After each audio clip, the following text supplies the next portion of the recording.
एक गीदड़ रंग के मटके में गिर गया, बाहर निकला और अपने आप को रंगीन देखा तो कहने लगा, मैं तो जन्नत का मोर हूँ। उसने अपने आप को गीदड़ों के सामने पेश किया और मोर होने का दावा कर दिया। सबने कहा कि ये तेरी गलत किस्म की मस्ती है, तकब्बुर ने तुझे हमसे जुदा कर दिया। तूने मकर किया है ताकि अपनी डींगों से लोगों को हसरत दिलाए। यही हाल बनावटी पीरों का होता है कि बाहर से कुछ और होते हैं और अंदर से कुछ और। बड़ी गद्दियों पर बैठे हुए पीरों का हाल ऐसा ही है। जिनकी गद्दियों को संभाल कर बैठे हैं आज के पीर, वो अपने वक़्त के सुल्तानुल मशाइख थे, जिन्होंने अपनी हर शय को राह खुदा में खर्च कर दिया। सूफिया ने अपनी हर सांस में रब्बे करीम का जिक्र किया। रब्बे करीम ने इनाम के तौर पर उनके जिक्र को रोशन कर दिया और उसका फैज़ आज भी जारी व सारी है और क़यामत तक रहेगा। जिसको वो खुद रोशन करे उसको कोई बुझा नहीं सकता। बहुत से बेवकूफ़ लोगों की गलत फहमी है कि वो अपने शैतानी मकासद में कामयाब हो जाएंगे, तो ये ऐसा हरगिज़ ना होगा। ऐसी सोच रखने वाले सिर्फ खारजियत की सोच रखते हैं। सूफिया ने हमेशा इंसानियत के लिए काम किया है। सूफिया ने सबको जोड़ा है, तोड़ा नहीं है। सूफिया मुसलमान बनाते थे और हैं, और आज ये काफिर बना रहे हैं। वो इस्लाम में दाखिल करते थे, आज ये अच्छे भले मुसलमानों को इस्लाम से खारिज कर रहे हैं। आजकल पीरों के ठाट बाट नहीं ख़त्म होते। प्रोटोकॉल, वीगो डाले, गद्दियों की लड़ाई झगड़े, ये सूखी पाउडर लगाकर मेंबर पर बयान करने के लिए बैठ जाते हैं।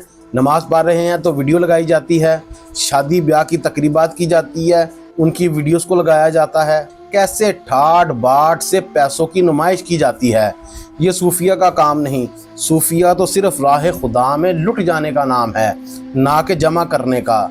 आज के दौर में एक फितना है जो गालिब आ रहा है, वो ये है कि हम कुरान की बात मानते हैं लेकिन हदीस व सुन्नत को नहीं मानते। और कोई कहे कि मैं कुरान को मानता हूँ तो किसी हदीस या किसी सुन्नत को नहीं मानता, तो ये कलमा कुफर है। हदीस नबवी को माने बगैर कुरान को माना भी नहीं जा सकता। दूसरा फितना जो कि इससे भी ज़्यादा ख़तरनाक है कि हम सिर्फ कुरान और हदीस की बात मानते हैं, किसी इमाम, उलमा, आइमा, मुहद्दिसीन, फुक़हा, औलिया किसी को नहीं मानते। वो भी इंसान थे, हम भी इंसान हैं। ऐसे अल्फाज इस्तेमाल किए जाते हैं, हम इनकी बात क्यों माने, हम सिर्फ कुरान और हदीस को मानते हैं। ये जो दूसरा फितना सिर्फ और सिर्फ गुमराही है। कुरान और हदीस का टेक्स्ट आप उस वक़्त तक नहीं समझ सकते जब तक उनको पढ़ा और सुना ना जाए। जो आप और मुझसे ज़्यादा कुरान और हदीस को जानते हैं, और वो सिर्फ औलिया अल्लाह हैं। इसीलिए उस्ताद का होना ज़रूरी है। और अब जो गद्दियों पर बैठे हैं, जिनका काम समझाना था, वो अब ऐशो इशरत के मज़े लूट रहे हैं। सूफिया की जो तालीमात थी उसके मुखालिफ चला जा रहा है।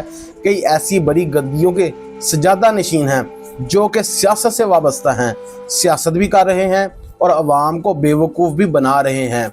और अवाम आज तक बेवकूफ़ बनती चली आ रही है।